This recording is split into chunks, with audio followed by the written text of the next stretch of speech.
Hey, salut tout le monde, c'est moi. Puis aujourd'hui, on a Amélie de Brossard qui nous demande, Jonathan, comment est-ce que je sais que je paye le bon prix pour la maison que je suis en train de magasiner? Bon, la réalité des choses, c'est que on peut présager puis on peut estimer à combien va se vendre une propriété en regardant comment que le marché s'est comporté avec d'autres propriétés similaires qui se sont vendues dans les derniers temps. Donc, et je m'explique. On a dans un secteur donné, donc toi, tu es à Brossard, on a un secteur qui, on va dire que c'est des pleins pieds. Donc, c'est des pleins pieds, sensiblement 5000 pieds carrés de terrain, et ont à peu près le même type construit dans les années 80-90 ou 80 à 2000. 2000, ça commence à être beaucoup, le même mettons.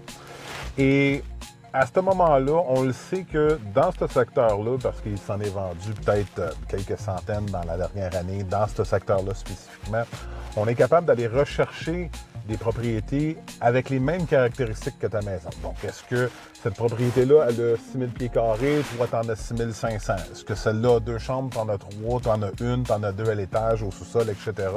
Est-ce que ta propriété a été rénovée adéquatement? Toutes ces choses-là.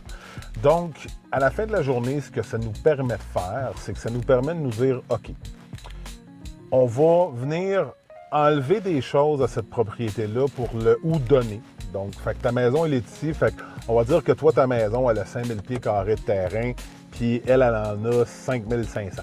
Fait que toi, tu as 5, elle 5005. On va venir lui enlever 500 pieds carrés de terrain pour qu'on vienne à peu près la balancer avec ta maison à toi que tu es en train de regarder.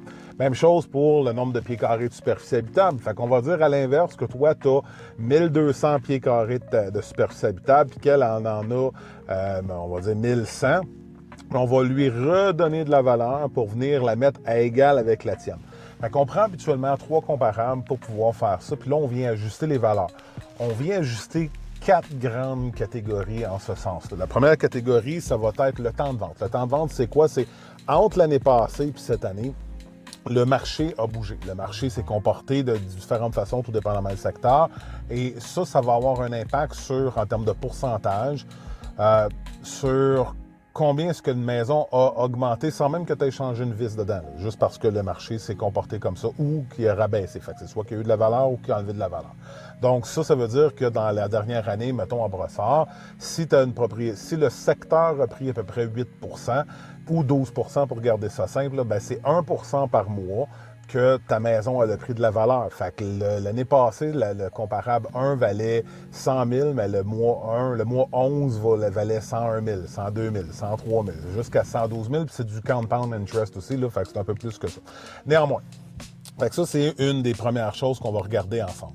La deuxième des choses qu'on va regarder ensemble, ça va être la grandeur du terrain puis la grandeur du bâtiment. Pourquoi? Parce qu'on est capable, comme je t'ai expliqué tantôt, de ramener ou de descendre ça à la valeur de ta maison, cette circonstance-là, puis cet élément-là.